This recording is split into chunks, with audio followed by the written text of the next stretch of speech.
खबर आपको बताएं, घाटशिला उपचुनाव को लेकर के 17 तारीख को जेएमएम और बीजेपी के प्रत्याशी नॉमिनेशन करने वाले हैं। तो जेएमएम के नॉमिनेशन कार्यक्रम में झारखंड के मुख्यमंत्री हेमंत सोरेन, कई मंत्री और इसमें शामिल रहने वाले हैं, कई विधायक भी शामिल होंगे। साथ ही बीजेपी के नॉमिनेशन कार्यक्रम में भी कई दिग्गज नेता शामिल होंगे। आपको बता दें कि घाटशिला उपचुनाव को लेकर के 11 नवंबर को मतदान और 14 नवंबर को गिनती होनी है।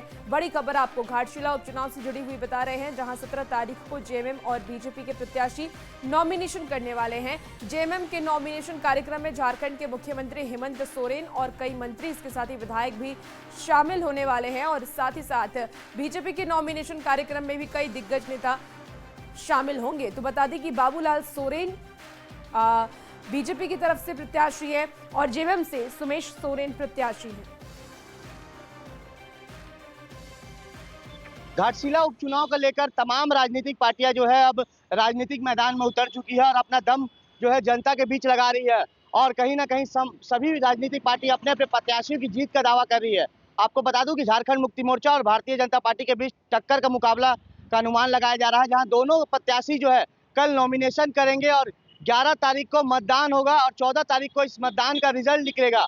मगर कहीं ना कहीं अब दोनों राजनीतिक पार्टियों के बीच आरोप प्रत्यारोप का दौर भी शुरू है। मगर कल जो नॉमिनेशन होने जा रहा है, झारखंड मुक्ति मोर्चा की ओर से उनके प्रत्याशी सुमेश सोरेन नॉमिनेशन करेंगे और इस नॉमिनेशन कार्यक्रम में झारखंड के मुख्यमंत्री हेमंत सोरेन समेत तमाम विधायक और मंत्री मौजूद रहेंगे।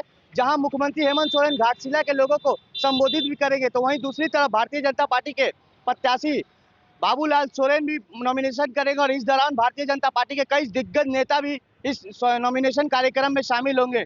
तो कहीं ना कहीं दोनों पार्टियां अपने अपने ताकत झोंक रही है चुनाव में और अपने अपने जीत का दावा कर रही है। मगर 14 नवंबर को ही पता चलेगा कि जनता किस प्रत्याशी को अपना जीत का ताज पहना रही है। न्यूज़ 18 के लिए जमशेदपुर से आशीष कुमार तिवारी।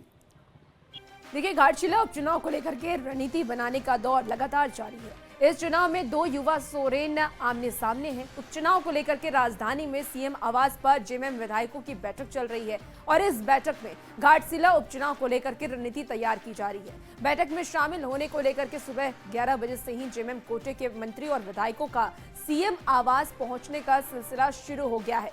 जेएमएम इस चुनाव को विश्वासघात से जोड़ करके बता रही है।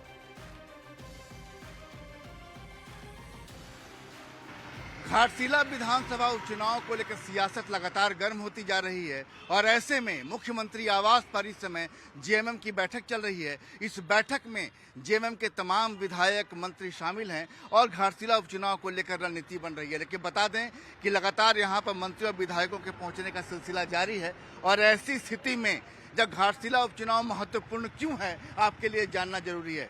सबसे पहले बता दें कि घाटशिला उपचुनाव इस बार साख की लड़ाई है।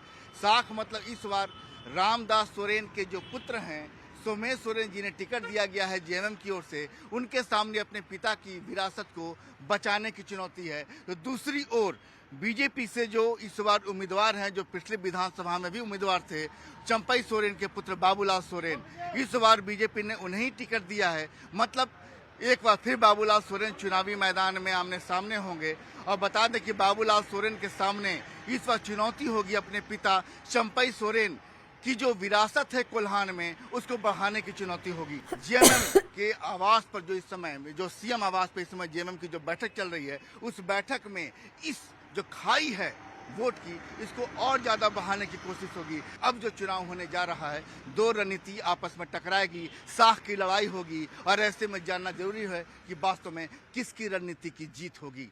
कैमरामैन प्रभाकर के साथ संजय कुमार सिन्हा, न्यूज़ 18 रांची।